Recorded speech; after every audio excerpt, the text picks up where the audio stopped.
Today I'll give you a quick intro to webinar Q&As, some best practices on how to run them, given that I've been seen and been part of hundreds of webinars at this point, so hopefully there are some interesting tips and tricks if you're hosting a webinar Q&A or running or moderating one. So basically a webinar Q&A is a way to get structured questions, typically that are not visible for other attendees but just admins. And this is the case in Univid's top-rated webinar software here, that you can use the Q&A section to get questions from the audience. If you get a question, it will not be visible for the other attendees. This is a good practice to allow for low-friction questions where people feel safe to ask them, and they can also be around sensitive topics, let's say. So a good tip here is to run the Q&A as a way throughout the webinar and not just offer it at the end. Maybe you answer most of the questions at the end, but still offer a continuous Q&A that really increases conversions and engagement. Here in Univid, you can answer individually in text, so just like this. Typically it enhances the type of the Q&A results a bit, what we've seen a ton of customers that run Q&As do. And briefly just adding to this is that Kundo, a customer of Univid, grew their webinar series with over 450% 6 months after switching to Univid. And a big part of this was actually using the Q&A. And they did something really well, that they actually brought up questions both in the studio, but they also answered them live with qualitative answers in writing for all the questions, and had a dedicated Q&A moderator for this.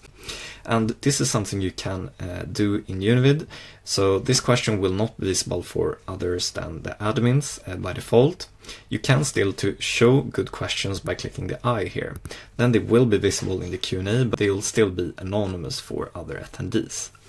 Also, you can pin a really good question to the top of the Q&A if you have, let's say, a lot of people asking the same question. Then we can also, as a final piece, highlight good questions by clicking the plus sign here.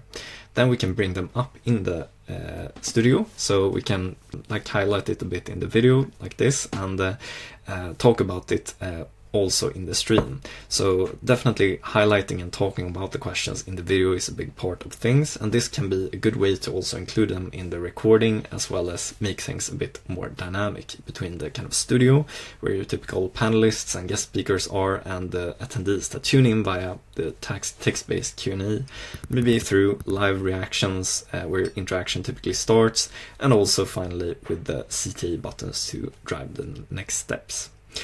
You also have a chat that you can activate in Univid for more public type of questions and peer-to-peer chat.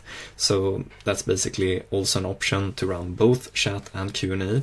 And what we've seen is that webinars that host at least 2 of these interaction elements together with CTA buttons have increased conversions with up to 50% from the webinars.